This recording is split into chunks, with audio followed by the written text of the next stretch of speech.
So, welcome to the sounds of the king of instruments, which of course is the pipe organ, because it can simulate the sound of an entire orchestra, especially if you have a big organ, which this is not, but I think you can get the idea from what you'll hear tonight. Okay, so I gave you a handout, and if you want to look at it, or you can just look at me and I'll be pointing at things, that would be great too. So we start out with the manuals, and you see we have three on this organ. The top one is called the swell, and all of these stops are for the swell. And then we have the grate, and all of these stops are for the grate. And then we have the choir, and these stops over here are for the choir. And then we have the pedal board, which you see as the second term, and these stops are for the pedal. So, by the way, in order to play the pedal, you need special shoes. I'm going to show you my shoes. See, aren't they beautiful?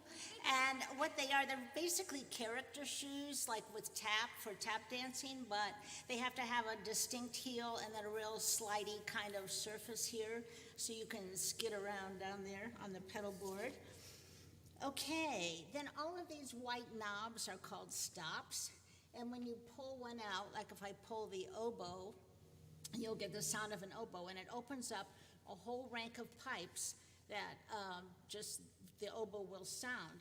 So if you think of one pipe for every single note on the keyboard, you understand why there are so many pipes up there, because each note on every single key has to sound and has a different pipe. So that's what that amounts to. Then you have the cancel button. So down here, if you want to cancel everything out, you just push that. Boom, everything's gone. Up here you have what's called the couplers, and what that does is it couples the sound from one keyboard to another keyboard. So let's say I have that oboe on, and I want to make it go from the swell keyboard to the grate keyboard, because the grate keyboard has its own set of sounds. So I push swell to grate, and then you get it here. See, it's both places, okay? Now what if I wanted to be an octave higher? So I push, it says 4 foot here. So I'm gonna change from 8 foot to 4 foot. So there's the 8 foot sound, and now you get an octave higher. Okay, now if I push the 16 foot, guess what that does? It makes it an octave lower. Now what if I push all three at the same time? Up here you just have the regular sound, and down here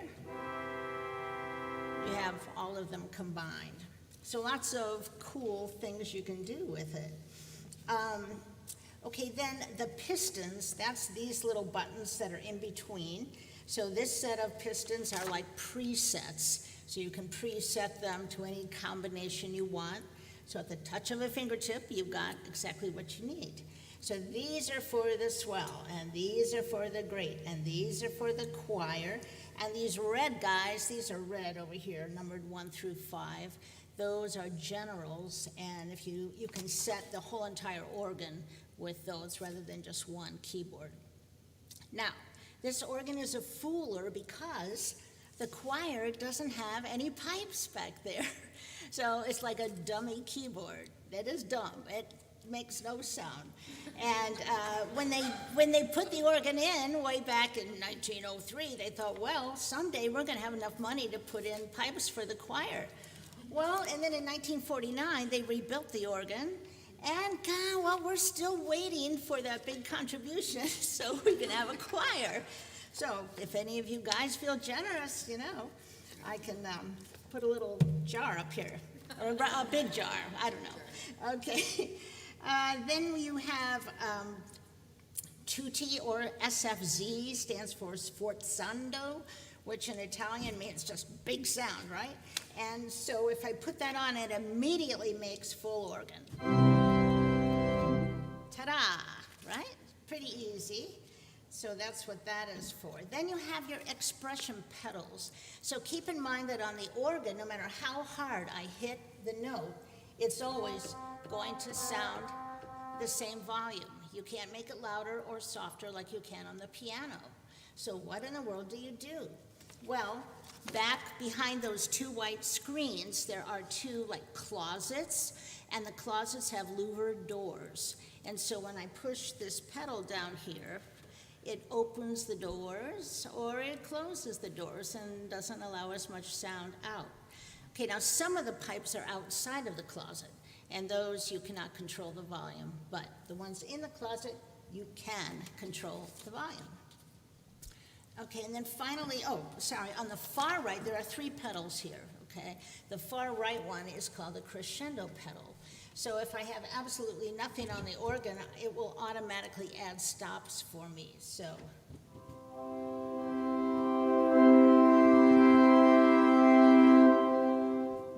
So that's what that does.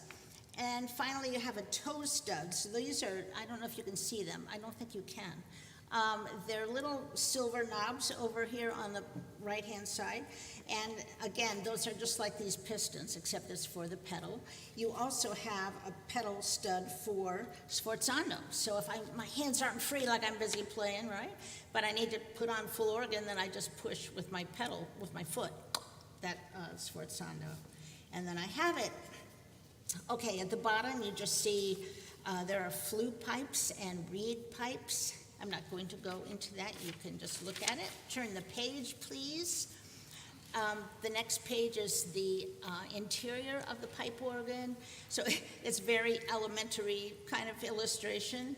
But when I turn the organ on, this blower on the far right blows air into that reservoir, which expands. And then the air goes into the windpipe and into the wind chest. And each pipe is sitting on this toe board. And so when I push the appropriate note, the wind goes through the pipe and ta-da, we have the note that we want. So that's very basic. Going to the purple page very quickly, it shows the range of the organ. This organ doesn't play quite that much range because we don't have as many stops.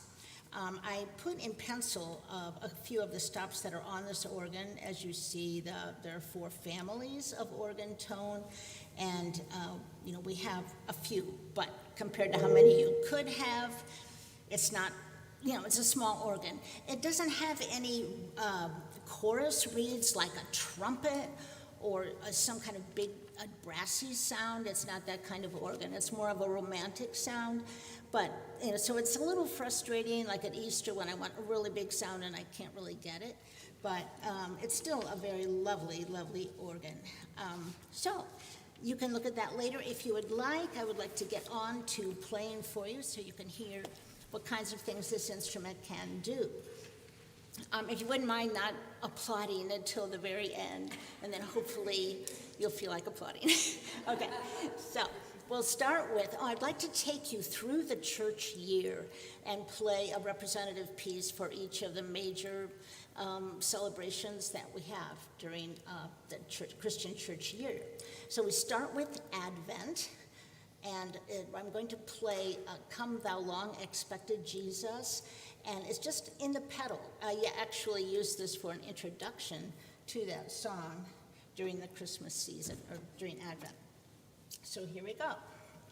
Just pedal, no hands, right?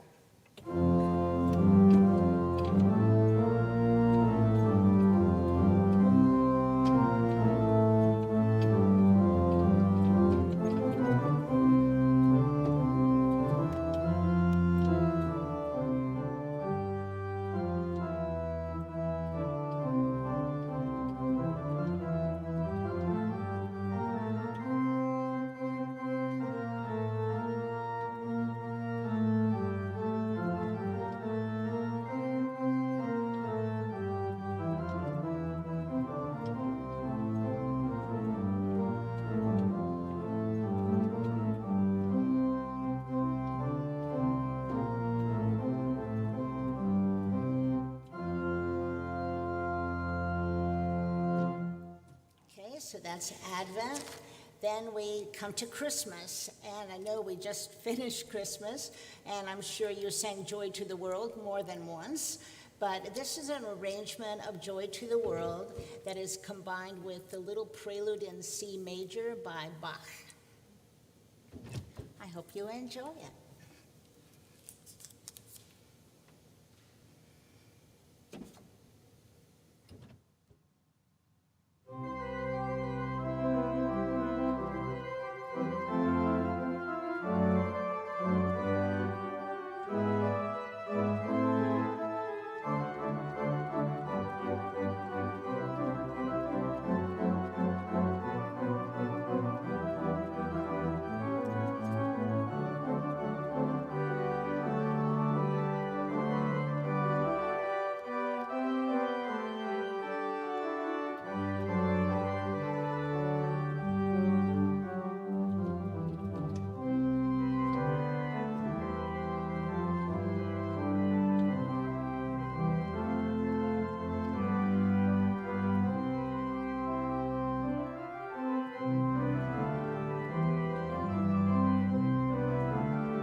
Now we're coming on to Epiphany, which is this coming Sunday, actually. And so this is called Bright and Glorious is the Sky. I seem to be getting some feedback there, Ryan. I don't know. I have my tech guy back there, Ryan Shreve, is helping me out so that you can see what's happening up here. So this is called Bright and Glorious is the Sky. It's built on a Danish folk tune. And I really like it because it's kind of ethereal, sort of like a soundscape of what the star would look like and almost feel like. So we'll get started on this in a moment.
then we come to Lent, and in Lent, I thought Amazing Grace would be appropriate. So this is an arrangement that wants to have the sound of a bagpipe, and we don't really have a bagpipe stop, so we try to do something that would sort of imitate the sound. So we'll see if this is successful. Here we go.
Okay, next we have Palm Sunday.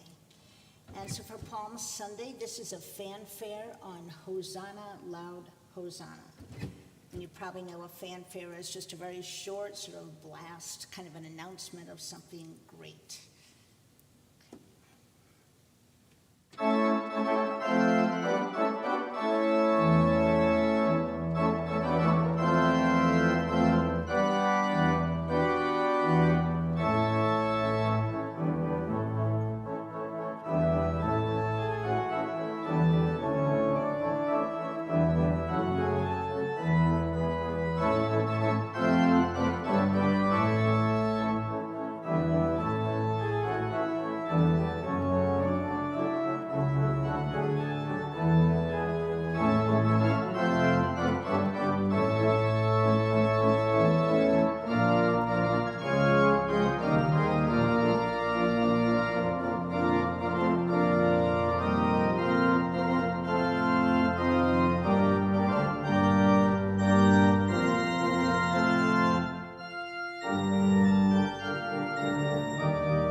Palm Sunday. Of course, we have Holy Week, and Holy Week ends with Good Friday. And I think a really appropriate piece for Good Friday is O Sacred Head, Now Wounded. This particular arrangement is interesting because it has the melody in the right hand, and then the pedal decides 4 notes later to copycat the right hand. All the way through, you'll notice that. While the left hand just kind of creates this sort of undulating ambiance sort of sound underneath the whole thing. So I like it. Let's see if you do.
So thankfully, after that, we have Easter.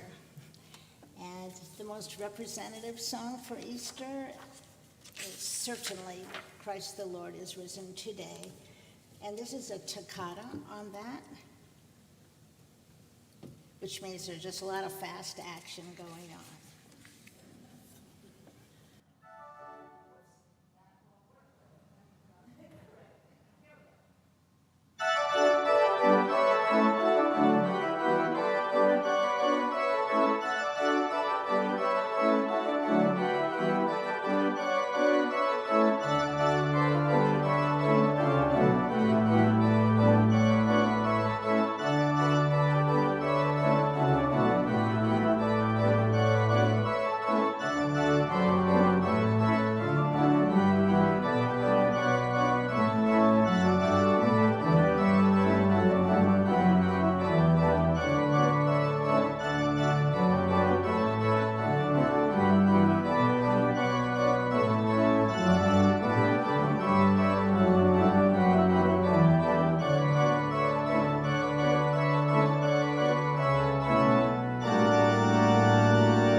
Pentecost, the last occasion during the church year, before we get back to Advent again.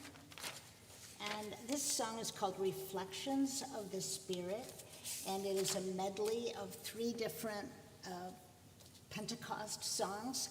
I think you will know all of them. One is Every Time I Feel the Spirit. Then we have Spirit of God Descend Upon My Heart. And finally, Breathe on Me, Breath of God.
Would be the end of the recital. However, because it is the birthday of chapter FJ, I thought we should do something special.